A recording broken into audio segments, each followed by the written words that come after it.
अस्सलामुअलैकुम, नमस्कार, सत श्री अकाल एंड गुड इवनिंग। मैं हूं आरजू काज़मी और आप हमेशा की तरह से देख रहे हैं पॉइंट ऑफ व्यू। हमें जी आज ज्वाइन किया है साजिद तारड़ साहब ने। आप सब जानते हैं सर को।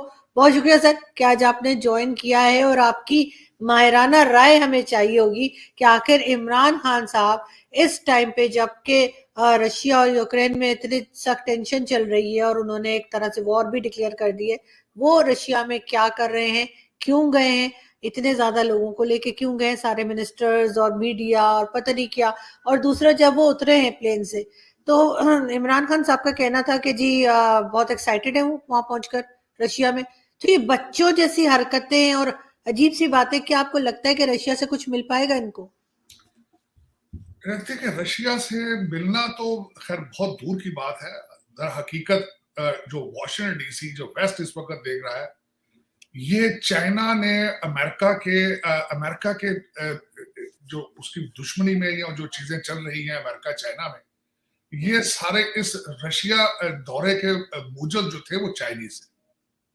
ये चाइनीज रिक्वेस्ट पे हुआ है। ये इस बात का एडमिशन खान साहब ने अपने इंटरव्यू में भी किया जो उन्हें आरटी टीवी को भी दिया। इस वक्त अगर देखा जाए कि मेरी नजर में ये गलत बात है। दो चीजों का फायदा उठाया जा रहा है। एक इंडिया और चाइना की दुश्मनी का फायदा, और दूसरा रशिया और अमेरिका की दुश्मनी का फायदा उठाने की कोशिश की जा रही है। तो इन सर्कमस्टांसेस में देखें इसके कॉन्सिक्वेंसेस, इसका रिएक्शन क्या होगा।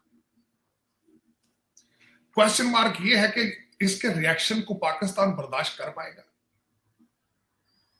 इस वक्त दुनिया का सबसे बड़ा चैलेंज जो है यूक्रेन के ऊपर अटैक करने का, वो उसके बाद पेट्रोल की प्राइसेस। इस वक्त आपका $100 का बैरल हो चुका है और बड़े थोड़े दिनों में $150 पे बैरल जाने वाला है। क्या वो अंडर गिवन सर्कमस्टांसेस पाकिस्तान के पास क्या रिसोर्सेज हैं सरवाइव करने के लिए? आपकी इकोनॉमी के हालात ये हैं कि गवर्नमेंट ने लोगों को कहा है कि अपना सोना हमारे पास रख के पैसे ले जाओ बैंकों में। और दूसरा, रशिया से हमें जो पाकिस्तानी अवाम को लॉलीपॉप दिया जा रहा है कि इनको हम देंगे, पाइपलाइन लेने जा रहे हैं। तो पाइपलाइन तो सैंक्शंस लग चुकी है सारी कंपनीज पे। वो पाइपलाइन जो है वो किस तरह बनाएंगे? वो ख्यालों में बन सकती है, प्रैक्टिकल तो वो नहीं बन सकती। और उसमें एक जो मैं समझता हूं, बार बार खान साहब को एक डर इनके जहन में जरूर है। बार बार ये बात करते हैं कि हम ग्रुपिंग का हिस्सा नहीं बनेंगे, हम ग्रुपिंग का हिस्सा नहीं बनेंगे। तो मेरे भाई ये मुझे बताओ, जब चाइना और रशिया आपको पैसे देगा तो 7 टर्म्स नहीं होंगी उनकी? अमेरिकन को आप अंधा समझते हैं आप कि वो नाक में रोटियां डाल रहे हैं? पहले आपने 20 साल उनको जो फ्रॉड लगाया वो तो अलग की बात है, वो तो चलो चल गया वो काम। वो भी उन्होंने अपनी मजबूरी में दिए होंगे, जो कुछ भी देते करते रहे हैं आपके मेरा मकसद प्लाजे, तो आपकी जो कुछ आप क्या ख्याल उनको नजर नहीं कुछ आ रहा? अब वो मजीद आप अगर उनको बार बार कह रहे हैं हम ग्रुपिंग का हिस्सा नहीं बन रहे, आप उनकी जो डेमोक्रेटिक समिट में नहीं आए, आप चाइना गए, चाइना से सीधा रशिया जा रहे हैं आप, और वो भी उस वक्त जब दुनिया चल रही है, दुनिया थर्ड वर्ल्ड वॉर का आगाज समझ रही है, और आप उस वक्त वहां बैठे हैं रशिया में और अपनी पूरी टीम को लेकर वहां बैठे हैं। दर हकीकत अगर देखा जाए तो बार बार जोर दिया जाता है बाइलैटरल रिलेशनशिप। बाइलैटरल ये होता है कि आप यहां से क्या देंगे? चमड़े की जैकेटें देंगे उनको? आप क्या दे सकते हैं? आप क्या सलाहियत है आपके पास कि आप रशिया को देंगे? मैंने अगले दिन आपके एक प्रोग्राम पे देख रहा कि 10 पॉइंट उस बंदे ने कहा जी चाइना से रशिया से ये ले। वो कहते जी असला। मैं कहता हूं 2 पुरानी कलाशन कोफे दे तो आप कैश पे नहीं खरीद सकते उनसे भाई। आप कहते हैं असला लेंगे रशिया से, किस तरह लेंगे? आप क्या देंगे रिटर्न में? कैश कहां से लाएंगे आप? तो सर ये कौन सी दुनिया में रहते हैं, क्यों इनकी समझ में नहीं आता ये सारी बातें जो आप भी कर रहे हैं और लोग भी करते हैं? आखिर ये इस तरह के ब्लंडर्स पे ब्लंडर्स इमरान खान क्यों करते चले जा रहे हैं?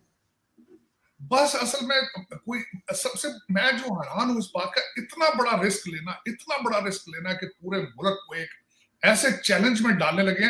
खुदा ना खास्ता इसके रिएक्शन में अगर आपको फेटफ की ब्लैक लिस्ट में डाल दिया जाता है, किस तरह सर्वाइव करेंगे आप? आपके पास भी प्लान बी होना चाहिए, मेरे ख्याल में होगा। यही होगा इनका प्लान बी कि ये सारी कैबिनेट को लेकर लंदन में आ जाएंगे। यही है प्लान बी, और क्या प्लान बी होगा इनके पास? लेकिन उसमें जो मेरा उसमें तजिया ये है कि इनको चाहिए था बैलेंस करें। टाइमिंग बड़ी गलत है। मैं कहता ठीक है चले जाते आप भाई, चले जा 2 मिनट ठहर के चले जाते आप। टाइमिंग बड़ी गलत है। बिल्कुल इसी तरह लग रहा है कि आप इंटेंशनली वेस्ट और अमेरिका को स्नब कर रहे हैं। फिर हर इंटरव्यू में बैठ के आप अमेरिका को भाषण देते हैं कि अफगानिस्तान में उनके जख्मों पे नमक छेड़ते हैं, अफगानिस्तान की स्टोरियां छेड़ के। आपने अगले दिन भी आरटी के टीवी पे यही कहा, अफगानिस्तान का भाषण दिया आपने अमेरिका को। आपने दुनिया को, और मैं सबसे बड़ा एक जो हैरानगी वाली बात है कि हमारे प्यारे प्राइम मिनिस्टर साहब ने फरमाया कि मैं इंडिया को इंडियन से ज्यादा जानता हूं। और मेरे भाई 2 मैच इंडिया से खेल लेने से आपको इंडिया की फिलॉसफी, आप इंडिया को इंडियन से भी ज्यादा समझ गए। इस्लाम को भी आप सबसे ज्यादा समझते हैं, वेस्ट को भी आप सबसे ज्यादा समझते हैं, भारत को भी सबसे ज्यादा समझते हैं, और जापान और जर्मनी का बॉर्डर जोड़ देते हैं। मैं बल्कि पूरा इसमें मैं काफी रिसर्च कर रहा हूं, लेकिन एक बात जरूर है इसमें। देखें, मैं जब इसके बैकग्राउंड में देख रहा था तो शंघाई अकॉर्ड को पढ़ने की कोशिश कर रहा था। शंघाई अकॉर्ड क्या है कि देखें कि 50 साल में किस तरह एक सर्कल पूरा कंप्लीट हुआ।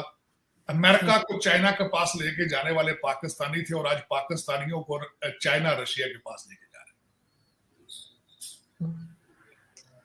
लेकिन इतना बड़ा यू टर्न मैं समझता हूँ जाहिर सोचा होगा इन्होंने कि सारा कुछ के IMF के, वर्ल्ड बैंक के, एशियन डेवलपमेंट बैंक के कॉन्सिक्वेंसेस, फैटफ का ब्लैक लिस्ट में जाना, यहां से F-16 के पार्ट्स ना जाना। मैं अगले दिन एक आर्टिकल पढ़ रहा था कि आज अगर आप अमेरिका के साथ रिलेशनशिप खत्म करना चाहते हो तो आपको 10 साल लगेंगे चीजें वाइंड अप करने के लिए। अपने प्रोडक्ट्स को, जो आपकी ट्रेनिंग अमेरिका से हुई हुई है, आपकी प्रोडक्ट्स सारी अमेरिका की है। अमेरिका अभी आप जान आज कहें अमेरिका से हमने आया था, हमारे सफारती रिलेशनशिप भी खत्म कर देने, अब सब को खत्म कर देना है, 10 साल चाहिए आपको। लेकिन ये कि अब देखें, पहले भी और बार बार कह रहे हैं हमारे ये जो कि हम ग्रुपिंग का हिस्सा नहीं बनेंगे। अमेरिका वैसे ही आपको समझ चुका है। जरा गौर से 2 चीजें देखिए। इस वक्त अमेरिका, इस्लामाबाद में अमेरिका की सबसे बड़ी एम्बेसी दुनिया में, मेरे दूसरे नंबर पर, पहले कहीं और है इजिप्ट में, दूसरे नंबर पर दुनिया की सबसे बड़ी एम्बेसी है। वहां पे एम्बेसडर ही नहीं रहा 4 साल, पिछले 3-4 साल। चार्ज डी अफेयर से काम चलाया हुआ, जानबूझ के स्नब किया। उसके बाद आपके एम्बेसडर यहाँ पे आए जो आपने नए नॉमिनेट करके भेजे हैं, बड़ा उनकी बड़ी मुश्किल से उन्होंने कंफर्मेशन की। लोएस्ट पॉसिबल लेवल पर आपके रिलेशनशिप इस वक्त अमेरिका के साथ। बाइडन साहब आपको काले नहीं करते, आपकी चीखें निकल रही। आपने अमेरिका को खुश करने के लिए मोहित यूसुफ, जो कि बल्कि उस पर लोग सवालिया निशान उठाते थे उसके ऊपर, आपने उसको हायर किया कि शायद वो बाइडन साहब की कॉल करा सके, वो भी डिलीवर कर सका। और अब देखें, ये आपने मेरे ख्याल में बड़ी टाइमिंग गलत है। खान साहब के एडवाइजर जो है वो मैच्योर नहीं है। फॉरेन पॉलिसी तो पहले ही नहीं है। पॉलिसी, हमारी फॉरेन पॉलिसी तो डॉलर पॉलिसी, जहां से पैसे मिलेंगे हम उनके साथ होते हैं, ये पॉलिसी है आपके पास। लेकिन ये कि टाइमिंग बहुत गलत है, और इसका नुकसान सबसे ज्यादा आरजू मेरे प्यारे पाकिस्तान को इसका नुकसान होगा। और किसी को रूलिंग एलीट का क्या है, तो वो तो वही चली जाएगी। बच्चे उनके सबके वैसे कैनेडियन सिटीजन कनाडा में बैठे हैं, उनके सिर पे क्या असर है।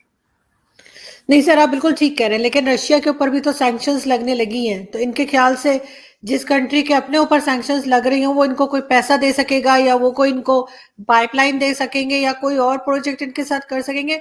मुझे तो ऐसा नहीं लगता, और बाकी लोग भी, काफी लोग यही कह रहे हैं कि रशिया से कुछ मिलने की उम्मीद नहीं है। बिल्कुल नहीं। वो तो मैंने आपको बताया कि पाइपलाइन जो है वो ख्यालों में बनेगी, क्योंकि वरना तो सैंक्शन लग जानी। हाँ, यहाँ पे है मेरे ख्याल में इस वक्त जो मेरी जो अपनी रिसर्च है उसके हिसाब से रशिया जो है वो इनको ये उनसे कह रहे हैं कि हम ये देखें ना, इसमें 2-4 चीजें डिप्लोमेसी में क्या खेली जा रही है। एक तो ये मॉस्को गए हैं अमेरिका के ऊपर प्रेशर डालने के लिए कि आप हमारे साथ नहीं चलोगे तो हम ये करेंगे, ब्लैकमेलिंग जिस तरह। दूसरा उसमें सर्कमस्टांसेस ये कि जाकर इन्होंने उनको भी कहा है कि देखें हम इतना बड़ा रिस्क लेकर आए हैं, अब आप हमारे माई बाप बने, आप पैसे, आप डॉलरों की बारिश आप करें। ये बातें हो रही हैं वहां। आपके एनर्जी, आप तेल आप दें हमें, क्योंकि हमसे तो तेल लिया नहीं जाएगा, सऊदी अरेबिया उसने बंद कर दे, तो आप हमारे माई बाप हैं। चाइना जो हमारा डैडी है, आप हमारे अंकल बन जाए। ये क्वेश्चन तो होगी, ये कर रहे हैं बातें वहां पे। लेकिन देखें वो देखिए अब